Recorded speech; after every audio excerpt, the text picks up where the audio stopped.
Shalom, saudara. Halo, Berjumpa kembali bersama kami, The Same Ministry. Kami adalah para awam yang senang mempelajari Alkitab melalui pelajaran sama. Dan dalam minggu ini, kita akan mengakhiri pelajaran triwulan kita, triwulan pertama, dan kita akan mempelajari pelajaran 13 dengan judul Berdiri dalam Seluruh Kehendak Allah. Dan kita akan mempelajarinya bersama-sama dalam satu minggu ini, dan kedua panelis sudah hadir di sini untuk menerangkannya bagi kita. Sebelumnya kita akan berdoa dan akan saya pimpin dalam doa. Bapa kami yang berada di surga, kami bersyukur dan terima kasih padamu, karena kami boleh dapat berkumpul kembali untuk membicarakan firman. Kiranya apa yang kami bicarakan boleh berkenan di hadapanmu, itu juga boleh menjadi berkat bagi banyak orang. Terima kasih Tuhan untuk perjalanan namamu, di dalam nama Tuhan Yesus kami doa. Amin. Sebelum kita mempelajarinya selama satu minggu ini, mari kita dengar Pak Tobing untuk menjelaskan apa saja yang akan kita pelajari. baik, salam pemirsa The Save Ministry sekalian. Kita memasuki pelajaran yang terakhir dari triwulan ini dengan judul Berdiri dalam Seluruh Kehendak Allah. Namun tidak ada salahnya juga kita ucapkan selamat Hari Raya Idul Fitri untuk pemirsa-pemirsa kita yang mungkin juga beragama Muslim. Atau mungkin boleh kita juga menyampaikan Selamat Raya Idul Fitri buat tetangga-tetangga kita atau sahabat-sahabat kita. Sekarang kita memasuki surat terakhir Paulus kepada jemaat Kolose, dan dalam satu minggu ini nanti dia akan menguraikan bagaimana dia menyampaikan atau menyapa satu persatu, ya, satu persatu tim kerjanya, ya. Namun sebelumnya kita coba lihat di ayat hafalan dulu. Mengucap syukurlah dalam segala hal, sebab itulah yang dikehendaki Allah di dalam Kristus Yesus bagi kamu. Ya, jadi akhirnya kesimpulan Paulus dalam perjalanan penginjilan dia meminta kita agar apa? Agar kita mengucap syukur dalam segala hal, karena itulah yang apa? Yang menjadi kehendak Allah bagi kita. Nah, di bagian terakhir ini nanti dia akan mengutus dua orang timnya untuk menyampaikan surat kepada jemaat Kolose, dan dia juga menyapa nanti beberapa nama yang menjadi tim kerja Paulus. Kita melihat bagaimana nanti walaupun ini seperti surat, tapi kita melihat inilah cara kerja Paulus dalam mengoptimalkan sumber daya yang dia punya secara efisien untuk apa? Menjangkau kota-kota utama di Kekaisaran Romawi. Kenapa kita sebut ini strategi? Karena kita tahu Paulus sendiri tidak pernah datang ke Kolose karena posisinya dia di penjara, ya. Tapi walaupun dia di penjara, dia tetap memikirkan, ya, dia tetap memperhatikan pertumbuhan rohani jemaat di Kolose, dan dia tahu, dia mendapat banyak informasi bagaimana persoalan-persoalan yang dihadapi oleh umat-umat Tuhan di jemaat Kolose.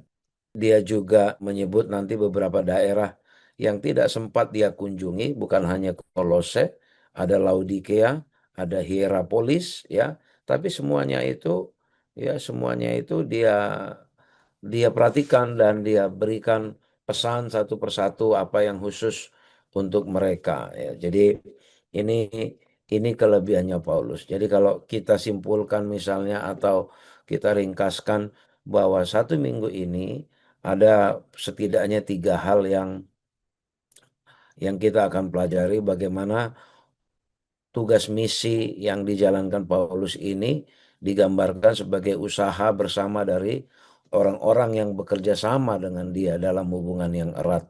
Jadi memang ada the dream team, ya, ada the dream team. Lalu karena ini usaha bersama, jadi para pemimpin gereja dan misionaris harus bekerja dengan tujuan apa? Tujuan yang jelas di dalam pikiran, ya, sehingga apa? Anggota jemaat dikatakan boleh berdiri teguh dan memiliki keyakinan yang penuh.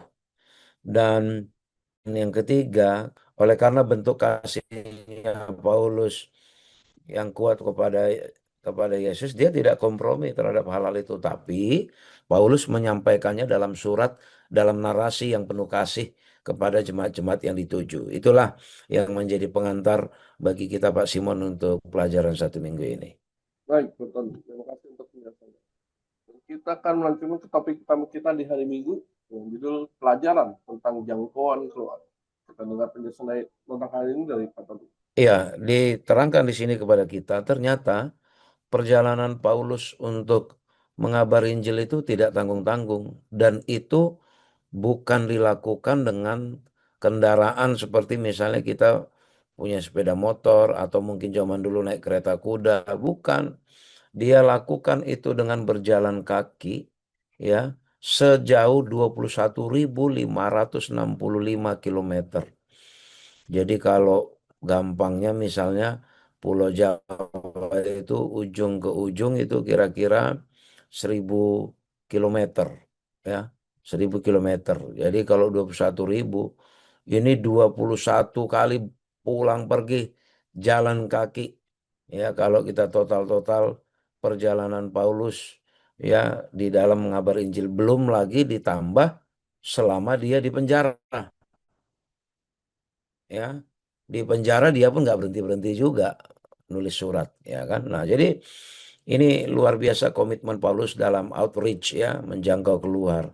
Dan Paulus juga strateginya, ya, dia masuk dari mana, dari kota-kota pusat bisnis yang terkenal saat itu, dua kota besar yaitu Korintus dan Efesus, ya, Korintus dan Efesus. Ya, ya, memang ini menjadi metode yang ampuh, ya. Saya pikir sekarang ini pun misalnya kalau kalau apa yang terjadi di kota besar itu langsung mudah viral ke daerah lain, ya. Jadi dengan asumsi kalau kalau dua kota besar ini di apa namanya dimasukin, ya, dimasukin misi, maka nanti pekabaran akan cepat. Karena apa?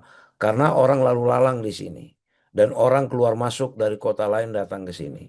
Dan juga di Korintus dan Efesus ini juga pusat orang-orang terpelajar pada saat itu, ya. Jadi harapannya bisa langsung menyebar ke kota-kota terpencil. Dan dia juga apa?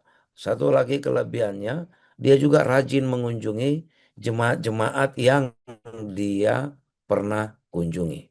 Ya, jadi bukan hanya sekali. Bagi jemaat yang tidak tidak sempat lagi dia kunjungi, dia kirimin surat. Ya, dia kirimin surat. Nah, begitulah dia mengenal persis nama-nama anggota jemaat yang dia yang dia pelihara di dalam misi penginjilannya. Kita coba lihat bagaimana salah satu strategi yang dilakukan oleh Paulus. Kita baca di Kolose 4 ayat 7 sampai 9. Semua hal ikhwalku akan diberitahukan kepada kamu oleh Tikikus. Ya, jadi dia mengutus Tikikus, saudara kita yang kekasih, hamba yang setia, dan kawan pelayan dalam Tuhan. Jadi ini timnya dia. Lalu ia kusuruh kepadamu dengan maksud supaya kamu tahu akan hal ikhwal kami, dan supaya ia menghibur hatimu. Ia kusuruh bersama siapa? Ya, dia utus dua orang. Bersama dengan Onesimus, saudara kita yang setia dan yang kekasih, seorang dari antaramu. Mereka akan memberitahukan kepadamu apa segala sesuatu yang terjadi di sini. Jadi tidak dirinci persis apa yang akan disampaikan oleh dua sahabat Paulus ini, yaitu Tikikus dan Onesimus. Tapi ketika disampaikan bahwa dia diminta untuk menyampaikan surat, tentulah surat-surat yang sudah kita baca, yang sudah kita pelajarin itu, ya, di minggu-minggu sebelumnya. Itulah yang disampaikan, dan juga termasuk kondisi Paulus tentu kondisi Paulus di penjara. Ya, disampaikan menjadi kesaksian bagi jemaat-jemaat bahwa Paulus di penjara baik-baik saja, tentu begitu, ya. Baik-baik saja dia, itu makanya dia bisa apa? Dia bisa kirim surat, ya, kirim surat kepada kita. Lalu dia juga ingin tahu keadaan orang percaya di Kolose, ya dia nggak sulit menyampaikan kabarnya karena dia utus, ya dia utus Tikikus untuk menyampaikan itu. Inilah cara lain yang Paulus tempuh ya, yang di mana dia belum sempat mengunjungi kota-kota atau jemaat secara langsung. Pemirsa The Same Ministry, ya bagaimana kita lihat komitmen Paulus dan timnya, ya timnya ini Tikikus, ya Tikikus ini artinya beruntung, dia orang Asia, ya dua pria Asia, ya Tikikus dan Onesimus ini yang dipilih oleh Paulus untuk menjadi apa? Menjadi rekan sekerjanya, tangan kanan dia. Ini luar biasa teamworknya ya. Saya pikir kita juga angkat salut kepada Tikikus dan Onesimus karena ketika Paulus di penjara, kan Tikikus sama Onesimus yang melakukan perjalanan, ya kan, yang melakukan perjalanan untuk datang ke kota-kota membacakan surat dan tentu tidak tidak singkat juga membacakan suratnya ya. Kita kita sendiri coba mempelajari buku Kolose itu. Ya, kalau saya 4 pasal, surat 4 pasal tentu surat itu dibacakan bukan hanya dibacakan begitu saja. Kita yakinlah pasti ada tanya jawab, ya tanya jawab di antara mereka ketika surat itu dibacakan. Ya mungkin tidak jauh dengan kita misalnya di diskusi sekolah sahabat ketika kita bacakan ayat ada pertanyaan, tanya jawab.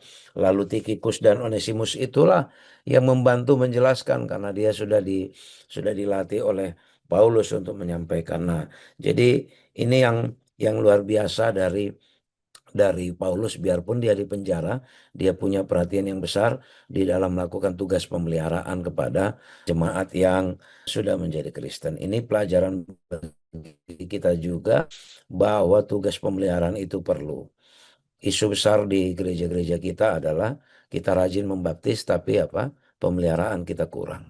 Ya, kita rajin mencari jiwa mengadakan KPA-KPA, namun setelah menjadi baptisan kurang ada apa? Pemeliharaan. Bahkan ada departemen khusus namanya NDR, tapi sepertinya itu kurang berjalan baik.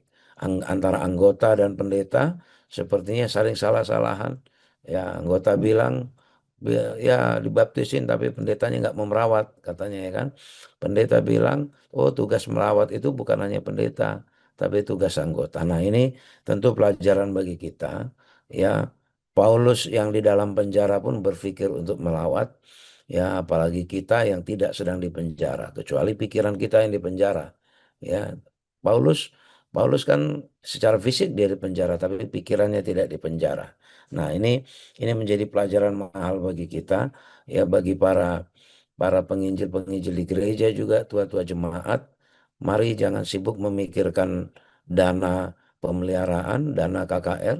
Ya, Paulus mengutus Tikikus dan Onesimus itu tidak bicara dana penginjilan, ya, tapi mereka berjalan terus terpelihara dengan baik jemaat-jemaat yang pernah dia kunjungi. Demikian Pak Simon dan pemirsa The Save Ministry yang menjadi aplikasi. Terima kasih Pak Tobing penjelasannya. Dan kita akan melanjutkan topik pelajaran kita ke hari Senin dengan judul konektivitas antar gereja. Dan kita tahu di zaman sekarang ini kita berhubung dengan siapapun dengan cepat karena internet. Tapi di zaman dulu itu sangat susah. Bagaimana penjelasan tentang ini dari Pak? Iya, Pak Simon dan pemirsa The Safe Ministry ya. Kita bisa bayangkan bagaimana konektivitas hubungan antar sesama orang-orang Kristen yang pertama maupun antar gereja itu terkendala oleh karena jarak dan waktu ya. Oleh karena apa? Dulu komunikasi yang bisa digunakan adalah ya hanya melalui surat, kemudian mengirimkan messengers, pesuruh yang bisa membawa surat ini kepada orang lain. Lain halnya dengan zaman sekarang ya, dengan adanya teknologi informasi yang sangat tinggi, konektivitas internet yang sangat luar biasa, itu sangat mudah. Bahkan kita sanggup melakukan komunikasi secara online ya, meskipun kita berada di belahan bumi selatan, bisa berhubungan langsung dengan saudara-saudara kita di belahan bumi utara. dalam waktu yang tidak berbeda jauh, mungkin ada delay 3 detik atau berapa detik, tapi ini satu hal yang luar biasa. Kita coba bayangkan kembali kepada zaman Paulus. Paulus mengetahui tidak mudah bagi dia untuk memelihara jemaat yang ada di Kolose maupun Filipi, namun dia memiliki tangan kepanjangan ya, atau teamwork yang tadi disebutkan oleh panelis Saudara Elvin. Ini tim yang luar biasa sekali ya. Ada Onesimus ya, Onesimus, dan ada beberapa Aristarchus. Kemudian ada yang kalau kita sebutkan, mari kita coba baca ya supaya kita biar Kolose 4 ayat 10. Salam kepada kamu dari Aristarchus, temanku sepenjara, dan dari Markus, keponakan Barnabas. Tentang dia kamu telah menerima pesan, terimalah dia apabila dia datang kepadamu.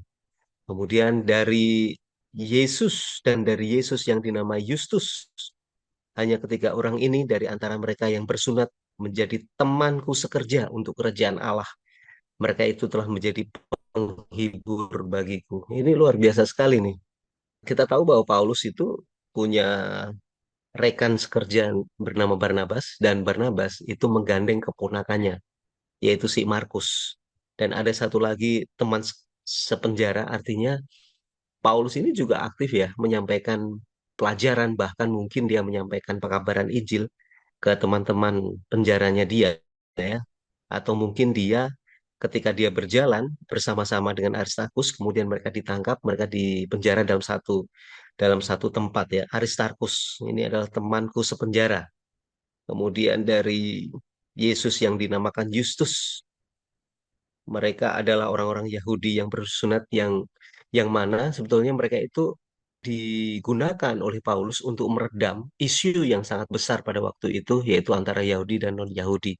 Mereka adalah sekerja, teman sekerja ya kerajaan Allah yang patut dipercaya. Artinya bahwa semua tulisan-tulisan, surat-surat atau mungkin pesan-pesan ya yang ditulis oleh Rasul Paulus ini dititipkan oleh mereka ya, dititipkan oleh mereka, kemudian yang tidak dipenjara, teman sekerja yang tidak dipenjara membawa surat ini ke dibawa ke gereja-gereja Kolose maupun ke Filipi, dan mereka membacakan surat-surat itu di hadapan anggota jemaat. Ini luar biasa. Fungsinya dan gunanya untuk apa?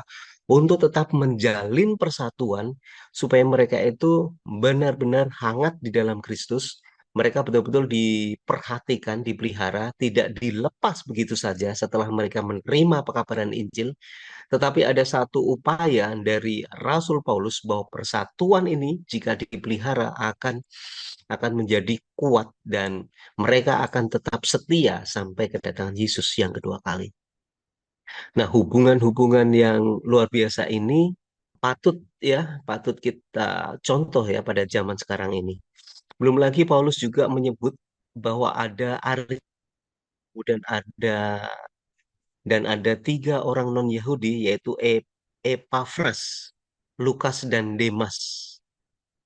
Ya, mereka tetap dipelihara oleh Rasul Paulus meskipun ada ketegangan di gereja antara orang Yahudi dan non-Yahudi, namun para rekan sekerja ini mampu bekerja secara efektif dengan kesatuan serta keharmonisan. Namun dengan menggunakan kata hanya, seakan-akan Rasul Paulus ini mengisyaratkan ada sesuatu yang membuat dia sedikit ya kecewa ya. Namun karena lebih sedikit orang Kristen Yahudi yang tetap mendukungnya dalam penderitaan. Meskipun begitu ya, hal yang paling penting pada saat itu adalah Yohanes Markus yang beberapa tahun sebelumnya telah meninggalkan Paulus dan Barnabas dalam perjalanan misi pertama, tapi Yohanes Markus inilah yang menunjukkan kesetiaan ya dan menjadi satu teman penghibur bagi Paulus di dalam penjara. Ini adalah pengalaman-pengalaman cara pribadi bagaimana Paulus juga bisa melihat perkembangan jemaat yang pertama maupun jemaat yang ada di Kolose maupun Filipi. Mereka tetap setia di hadapan. Demikian Pak Simon dan pemirsa The Safe Ministry. Terima kasih Pak Fajar untuk penjelasannya. Dan kita akan melanjutkan ke topik pelajaran selanjutnya di hari Selasa dengan judul Berdiri Teguh dan Sempurna. Kita tahu penyebaran Injil pada saat itu sangat cepat. dan kita dengar penjelasan tentang hal ini dari Pak. Baik, pemirsa The Save Ministry, sedikit testimoni dari kami. Sekitar 30 tahun yang lalu, saya dengan saudara Fajar, ketika kami berada di kota yang sama, di kota Jogja, saya sering diajak oleh saudara Fajar ini untuk mengunjungi rekan-rekan mahasiswa yang datang dari perantauan, demikian juga orang-orang tua yang ada di jemaat di kota Jogja. Saya membayangkan bagaimana Paulus dan timnya ini jalan kaki ke sana kemari, itu sangat luar biasa. Saya berpikir dulu dengan saudara Fajar, kami naik sepeda motor tuanya itu, kami pikir itu sudah penderitaan yang terbesar. Tahu-taunya setelah membaca ini 21.000 kilometer lebih, ya, yang dijangkau oleh Paulus, itu tidak ada apa-apanya rupanya yang kami lakukan dulu.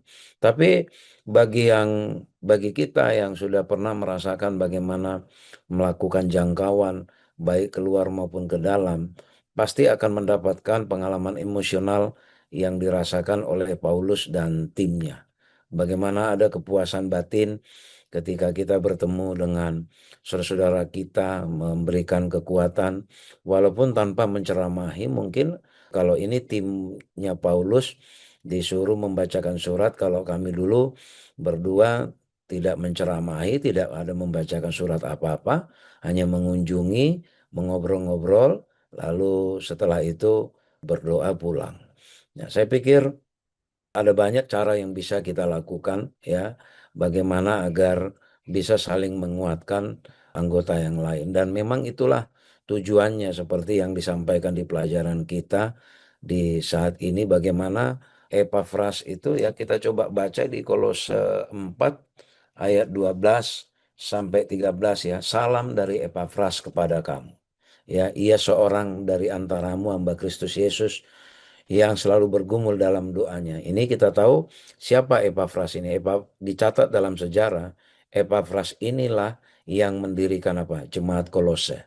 Ya, ini yang dicatat. Jadi Paulus sendiri tidak pernah ke Kolose, tapi dia mengutus Epafras, itulah berdirilah Jemaat Kolose. Ya, apa dikatakan? Ia seorang dari antaramu, hamba Kristus Yesus, yang selalu bergumul dalam doanya untuk kamu. Jadi Paulus tahu persis kehidupan Epafras.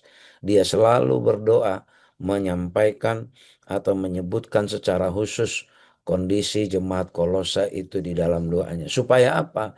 Supaya kamu berdiri teguh sebagai orang-orang yang dewasa dan berkeyakinan penuh dengan segala hal yang dikehendaki Allah. Kenapa seperti ini? Jangan kita bayangkan seperti kita sekarang. Kalau kita sekarang misalnya, katakanlah satu jemaat, ya, apalagi di kota-kota besar, setidaknya ada satu pendetanya. Kalaupun tidak ada pendetanya, ya ada pendeta mudanya. Ya, ada pendeta mudanya. Atau mungkin di daerah yang tidak ada pendetanya misalnya, ya, yang tidak ada pendetanya. Tapi paling tidak dengan komunikasi kita sekarang yang sangat mudah memonitor itu. Sangat mudah. Nah, zaman dulu sangat jauh kondisi ideal kalau bicara komunikasi. Itu makanya satu-satunya, ya, Allah bawa dalam doa, bergumul dalam doa, ya, kondisi di jemaat Kolose. Harapannya apa? Supaya mereka, ini tadi di ayat 12 dikatakan, berdiri teguh sebagai orang yang dewasa. Ya, kenapa berdiri teguh sebagai orang dewasa? Bukan umurnya yang kurang, tapi mereka baru jadi Kristen, ya, dengan berbagai latar belakang. Ya, ada dari orang Yunani, ada Yahudi perantauan, ada dari Asia, ada yang datang dari aliran spiritisme, ada dari gnostis, ada dari didikan-didikan para filsuf, ya. Jadi tidak mudah, ya, tidak mudah. Belum ada seperti sekarang organisasi yang mengatur untuk menempatkan pendeta atau TSPM di tempat itu. Ini semua sukarelawan, ya, bukan karena digaji, ya, tapi ini memang sukarelawan mereka pergi. Lalu apa lagi?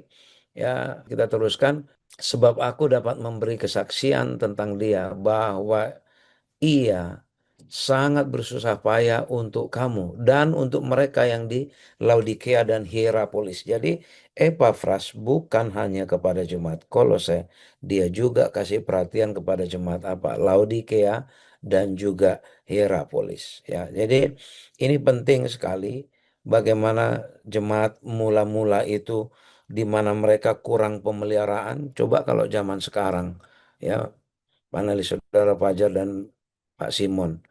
Coba ada jemaat kecil katakan nggak ada anggotanya, udah mengeluh-mengeluh itu, ya. Apa kalau nggak ada pendetanya? Ini gimana ini kami nggak diperhatikan? Mana ini pendeta kami? Kami sudah kasih persepuluhan kok kami nggak dikasih pendeta. Udah begitu zaman sekarang. Nah begitu di zaman dulu itu ada jemaat didirikan dengan teamwork yang sangat kecil jumlahnya, yang tahu kekristenan belum banyak, yang bisa mengajar belum banyak, ya kan? Tapi jemaat sudah berdiri, lalu menjangkaunya tidak mudah, ya tidak bisa misalnya kalau kayak kita sekarang dalam satu hari kita bisa menjangkau beberapa jemaat, ya kan? Tapi kalau dulu ya komunikasi tidak ada, transportasi tidak seperti sekarang, belum tentu mereka punya kereta kuda yang bisa cepat membawa. Ya kan itu makanya disebutkan ini berjalan kaki. Nah, itu makanya harapan Epafras ya satu-satunya hanya dia bergumul di dalam doa supaya apa? Supaya berdiri teguh. Berdiri teguh dalam artian apa? Banyak di situ ajaran-ajaran yang ya kita kan sudah pelajari di minggu sebelumnya. Begitu banyak ajaran-ajaran yang menggempur mereka saat itu. Dan kita tahu ya orang Kristen mula-mula itu benar-benar baru belajar apa itu konsep keselamatan. Ya, bahkan di kalangan Yahudi sendiri konsep keselamatan saja masih konflik hingga sekarang, ya kan? Hingga sekarang kan Judaism kan masih belum terima Yesus sebagai Mesias sampai sekarang. Nah, konsep keselamatan yang diajarkan Paulus bahwa keselamatan adalah karena kasih karunia itu masih masih baru diajarkan kepada mereka. Mereka dulunya latar belakang beda-beda, ada yang spiritisme kan seperti kita katakan tadi, ada penyembah berhala, ada yang tukang sihir, ada yang gnostis, ada yang macam-macam. Nah, makanya memang luar biasa usaha pemeliharaan yang dilakukan oleh Paulus dan timnya itu. Ya, lalu supaya apa lagi sempurna? Sempurna apa? Merujuk kepada apa? Karakter Kristus, ya. Kesempurnaan itu ada satu kata sempurna ditulis di dalam Matius ayat 48. Karena itu, hendaklah kamu sempurna sama seperti Bapamu surga adalah sempurna. Itu masalah apa? Masalah mengampuni. Kenapa seperti itu? Terjadi kan perselisihan antara Yahudi dengan non-Yahudi. Ya, ribut. Jadi jemaat-jemaat dulu kan, di jemaat dulu pun sudah terjadi pertengkaran. Ya, sudah terjadi pertengkaran, tapi pertengkarannya kalau dulu memang lebih kepada masalah latar belakang kesukuan dan latar belakang ajaran. Kalau kita kan pertengkarannya sekarang aneh-aneh karena masalah uang pembangunan, ya, karena masalah gengsi, tersinggung buka KPA lah, apalah, ya masalah seragam juga jadi ribut kan kalau sekarang masalah potluck juga bisa ribut kalau di kita sekarang. Kalau dulu bukan. Pertengkarannya karena masalah bersunat atau tidak bersunat, ya memang masalah ajaran karena memang ajarannya masih baru, ya oleh karena itu karena banyak pertengkaran maka dikatakan kamu harus sempurna. Kesempurnaan seorang Kristen itu adalah apa? Ketika kamu sanggup mengampuni musuhmu. Lalu apa lagi? Lengkap, ya lengkap artinya apa? Penuh keyakinan. Jadi penuh keyakinan dalam arti tidak ada lagi keraguan bahwa konsep keselamatan itu adalah memang keselamatan adalah karena belas kasihan, karena inisiatif Allah, bukan karena perbuatan, ya, bukan karena perbuatan, ya, bukan karena amal, bukan karena pengorbanan misalnya mau kita rajam pun badan kita ini tidur di atas paku pun kita untuk mendapatkan surga, tidak seperti itu. Tapi sepenuhnya karena apa? Karena konsep keselamatan dari Allah. Itu yang disebut lengkap dan semuanya itu dikatakan apa? Itu berdasarkan atau sesuai dengan seluruh kehendak Allah. Sehingga apa? Sehingga hidup kita layak di hadapannya serta berkenan. Karena apa? Karena tanpa kehendak Allah, apapun yang kita buat, apapun yang dibuat oleh orang Kristen dulu, usaha apapun, sehebat apapun pengetahuan orang Yunani dulu, ketika mereka sudah mendapat banyak pelajaran dari para filsuf-filsuf terdahulu yang sangat terkenal, ada Socrates, ada Aristoteles, ada Plato dan segala macam, ratusan tahun sebelum Yesus lahir sudah ada para filsuf yang hebat.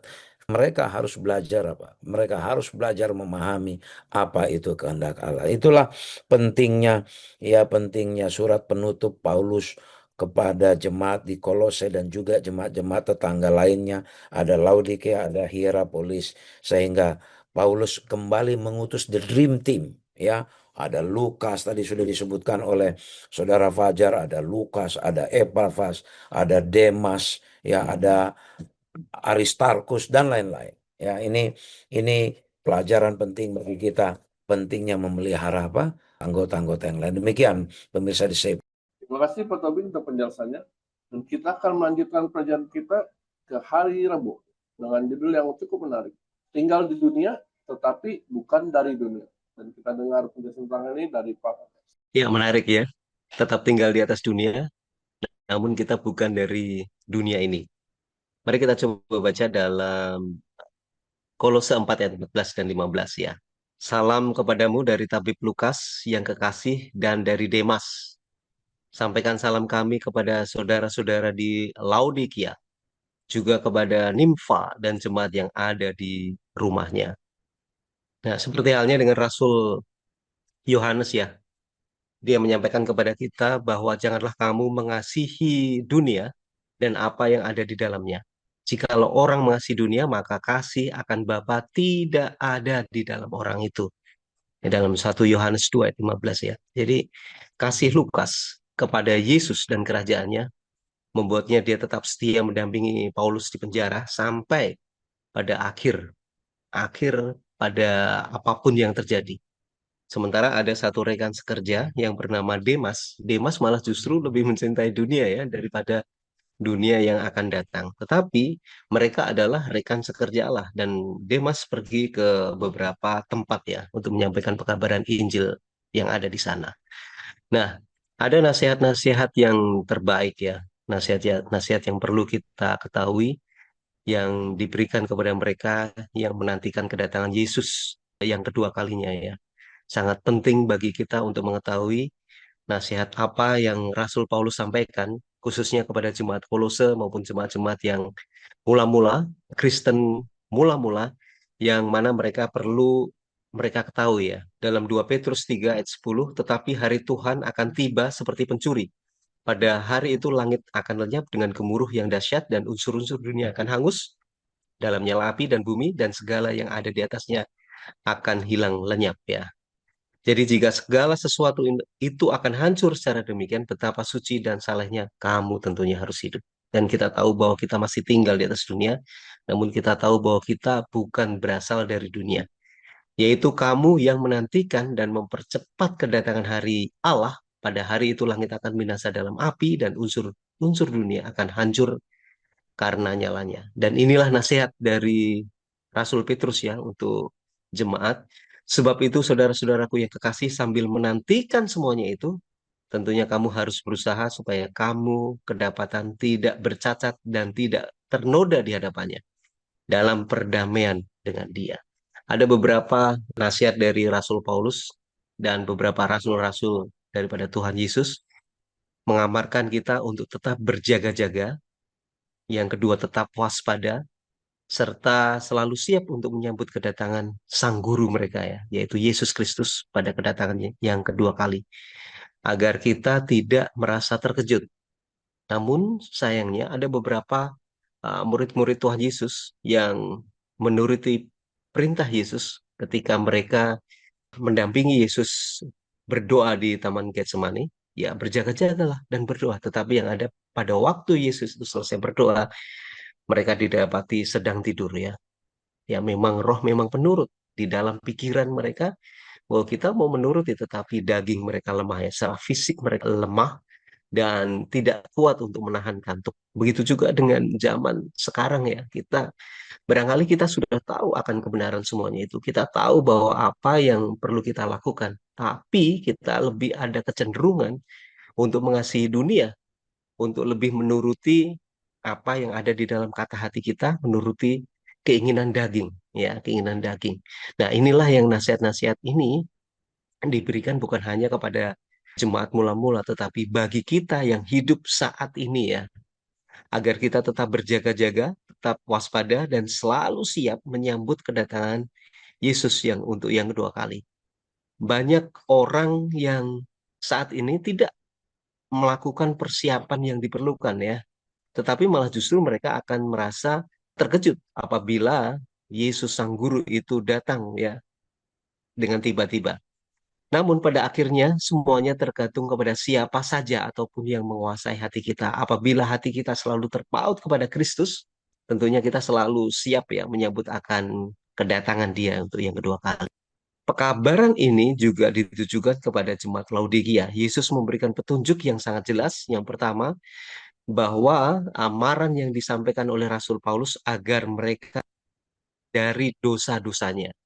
Kemudian yang kedua, kita harus membuka hati kepada Yesus dan membiarkan Dia memegang kendali dalam kehidupan kita. Kemudian yang ketiga adalah memungkinkan kita memperoleh emas, yaitu berupa iman dan kasih yang telah teruji melalui pencobaan dan melalui penggodaan di dalam kehidupan kita. Jadi ada beberapa nasihat-nasihat yang sangat relate di zaman kita ya, khususnya pelajaran yang bisa kita ambil ya, agar pertama, agar kita bertobat dari dosa-dosa kesayangan yang kita miliki. Yang kedua, kita cobalah membuka hati kita kepada Yesus dan biarkanlah Yesus yang mengendalikan kehidupan kita di atas dunia. Meskipun kita masih berada di dalam dunia yang berdosa, tetapi bila mana kita menyerahkan kendali ini kepada nahkoda yang sesungguhnya, yaitu Yesus Kristus, kita mampu melewati itu semuanya. Yang ketiga adalah kita akan memperoleh yaitu emas, yaitu berupa iman dan kasih yang telah teruji ya. Teruji terhadap apa? Teruji kepada pencobaan, godaan, dan iman kita semakin diteguhkan, emas kita itu semakin murni, dan kita tetap percaya kepada Kristus Yesus. Demikian Pak Simon dan pemirsa The Safe Ministry. Terima kasih Pak Fajar untuk penjelasannya. Dan kita akan melanjutkan pelajaran kita ke topik selanjutnya di hari Kamis dengan judul Kabaran untuk Laodikia. Dan kita tahu Laodikia ini sudah dinubuatkan jemaat terakhir yang tidak panas dan tidak dingin. Tapi kita dengar penjelasan lebih lanjut tentang ini dari Pak Fajar. Ya, sebetulnya Rasul Paulus ini menyatakan bahwa pekabaran Laodikia ini sebetulnya pekabaran untuk kita ya, pelajaran buat untuk kita semuanya.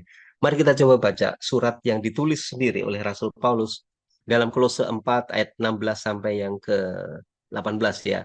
Dan bila mana surat ini telah dibacakan di antara kamu, usahakanlah supaya dibacakan juga di jemaat Laodikia, dan supaya surat yang untuk Laodikia dibacakan juga kepadamu.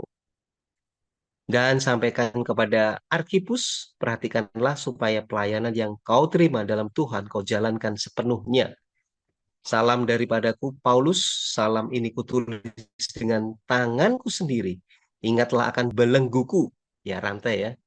Kasih karunia menyertai kamu sekalian. Ini luar biasa sekali nih ya. Jadi apa surat-surat yang ditujukan kepada jemaat lain itu perlu dibacakan juga kepada jemaat Laodikia. Dan surat yang ditujukan kepada jemaat Laodikia juga dibacakan kepada jemaat di Kolose maupun Filipi. Ya, tentunya sepanjang sejarah umat Allah dari zaman ke zaman ini sama terus, itu selalu terjadi berulang-ulang ya. Ya, contohnya para nabi itu selalu menegur bangsa Israel oleh karena mereka beribadah dan mendesak mereka untuk bertobat sebelum terlambat. Yesaya bahkan meratap kota yang dahulu setia sekarang sudah menjadi sundal dan mendesak bangsa itu agar kembali kepada Allah untuk menerima pengampunan dan penyucian. Nah, pemirsa The Safe Ministry, ini menjadi satu amaran bagi kita. Barangkali kita memang si jemaat Laodikia adalah ini ya apa jemaat yang terakhir ya. Ini ditujukan kepada kita ya, ditujukan kepada umat-umat ya umat pilihan Tuhan yang pada zaman ini barangkali kita hidup seperti seperti bangsa Israel yang bersundal gitu ya. Dan kita lihat ya banyak sekali isu-isu yang berkembang khususnya kepada ya pimpinan-pimpinan kita baik yang ada di timur yang di barat tidak ada bedanya. Apakah seperti hanya kita sejarah berulang seperti dengan bangsa Israel. Tapi cobalah kita lihat ya, bagaimana Nabi ini memberikan satu amaran bukan hanya kepada para pemimpin, tapi kepada juga kepada bangsa Israel. Agar apa? Agar mereka bertobat dari kesundalannya mereka ya.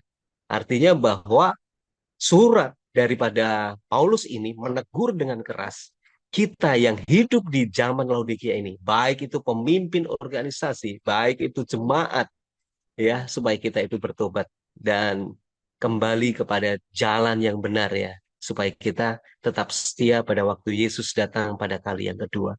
Nah, inilah amaran-amaran yang disampaikan oleh Rasul Paulus dan saya pikir seperti halnya dengan Rasul Paulus, Yohanes Pembaptis, dan Yesus sendiri menyerukan kepada bangsa Israel untuk tetap bertobat dan menghasilkan buah yang akan tahan dalam penghakiman pada akhir zaman. Para rasul juga membawa pekabaran yang sama ini kepada jemaat-jemaat yang mula-mula yang di Korintus ya, di Korintus, kemudian di Kolose, di Filipi maupun jemaat-jemaat yang lain. Pekabarannya tetap sama supaya mereka tetap waspada, bertobat dan menghasilkan buah yang akan tahan terhadap penghakiman. Ada ada urutan atau tahap-tahapan bagaimana pertentangan besar itu terjadi ya dan ini sampai berakhir kepada pemurnian ya. Yang pertama adalah pada waktu di Kalvari yaitu di Bukit Golgota, iblis kehilangan rasa simpatinya dan mungkin masih ada simpatinya yang kali ya makhluk surgawi yang sepertiga malaikat itu bersama-sama dengan iblis mereka bersorak-sorak oleh karena Yesus sudah mati di atas kayu salib.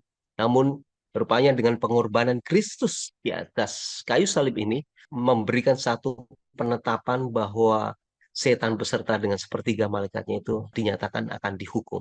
Kemudian yang kedua, melalui pelayanan penghakiman Kristus di bait suci surgawi, bahwa Tuhan memperlengkapi kamu dengan segala sesuatu untuk melakukan kehendaknya supaya kita itu layak dimurnikan ya. Kita menggunakan pakaian yang baru dengan pelayanan penghakiman Kristus di bait suci ini, dia menjadi perantara bagi manusia dan Allah Bapa yang ada di surga.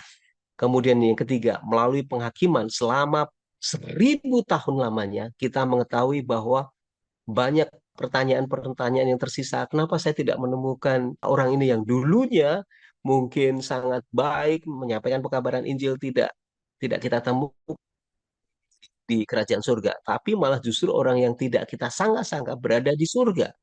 Dan ini menjadi satu pertanyaan dan kita akan lihat bagaimana masa 1000 tahun itu memberikan satu keadilan siapa-siapa yang masuk dan layak. Kemudian yang ketiga adalah dengan berakhirnya dosa, surga dan bumi itu akhirnya dapat dipersatukan. Itulah kerinduan dari Allah Bapa kita, Kristus Yesus, kepada umat-umatnya, supaya kita dipersatukan di dalam Dia dan kita tinggal di dunia yang baru, penuh dengan kedamaian dan sukacita. Demikian Pak Simon dan pemirsa The Safe Ministry. Terima kasih Pak Fajar untuk Tidak terasa kita akan mengakhiri pelajaran kita dalam minggu ini dan kita dengar Pak Tobi untuk merangkumkan apa saja yang telah kita pelajari. Baik, pemirsa The Safe Ministry, ini adalah akhir dari pelajaran kita 1 triwulan ini, bagaimana Paulus begitu berkomitmen tinggi untuk menyampaikan pekabaran keselamatan yang dia sudah terima. Dia dengan segala komitmennya, ya, dia tinggalkan semua kemewahannya sebagai anggota Sanhedrin, lalu dia pergi ke kota-kota yang lain, ya, sampai ke terutama di Asia Kecil. Dia menyampaikan pekabaran firman Tuhan dengan berjalan kaki, mengalami berbagai macam penderitaan. Penjara adalah tempat yang sangat familiar bagi dia. Keluar masuk penjara itu biasa bagi dia, bukan karena kejahatan yang dia lakukan, tetapi oleh karena dia membawa pekabaran yang mengguncang daerah-daerah sekitar. Oleh karena apa? Karena selama ini bukan itu yang mereka pahami, tetapi itulah komitmen dia. Dan pada minggu ini kita ditunjukkan bagaimana dia sangat dibantu oleh kerjasama teamwork yang sangat bagus. Orang-orang yang juga berkomitmen untuk mengabarkan Injil. Nah, di dalam melakukan misi mengabarkan Injil dan pemeliharaan kepada umat, kepada jemaat-jemaat, dibutuhkan apa? Dibutuhkan kesabaran, dibutuhkan komitmen untuk setia, untuk teguh kepada janji di dalam membawa pekabaran kepada umat-umat Tuhan. Nah, bukan hal yang mudah juga kerja di dalam tim, karena bisa juga terjadi potensi konflik di dalam tim itu sendiri, terjadi perbedaan pendapat. Tetapi ketika kerendahan hati yang menjadi dasar mereka, maka teamwork mereka bekerja dengan baik. Lalu pelajaran ini juga mengingatkan juga bahwa ada satu bahaya juga yang juga bisa mengganggu misi penginjilan, yaitu yang namanya materialisme. Salah satu dari timnya Paulus ini, Demas, di dalam kitab yang lain dijelaskan, akhirnya dia satu waktu meninggalkan misi ini karena dia tertarik kepada apa? Lebih tertarik kepada materialisme, kepada dunia. Nah, ini juga pelajaran bagi kita, jangan sampai kepada para hamba Tuhan, pendeta-pendeta yang sudah secara khusus berapi untuk penginjilan. Demikian juga anggota-anggota awam yang mungkin terlibat berkomitmen di dalam membantu penginjilan, jangan sampai akhirnya materialisme yang merusak misi penginjilan. Selain materialisme adalah nafsu dunia, dikatakan nafsu dunia dan kesombongan. Jadi ada 3 hal yang diingatkan kepada kita, materialisme, nafsu dunia dan kesombongan. Tadi sudah dijelaskan oleh saudara Fajar, masalah beberapa penginjil dulu juga jatuh dalam hal percabulan. Kasus-kasus di jemaat dulu juga seperti itu. Nah, pada saat ini juga bukan tidak mungkin para hamba Tuhan, baik pendeta maupun awam yang terlibat dalam penginjilan, jangan juga akhirnya jatuh di dalam urusan urusan seksual, itu yang kedua. Lalu kesombongan.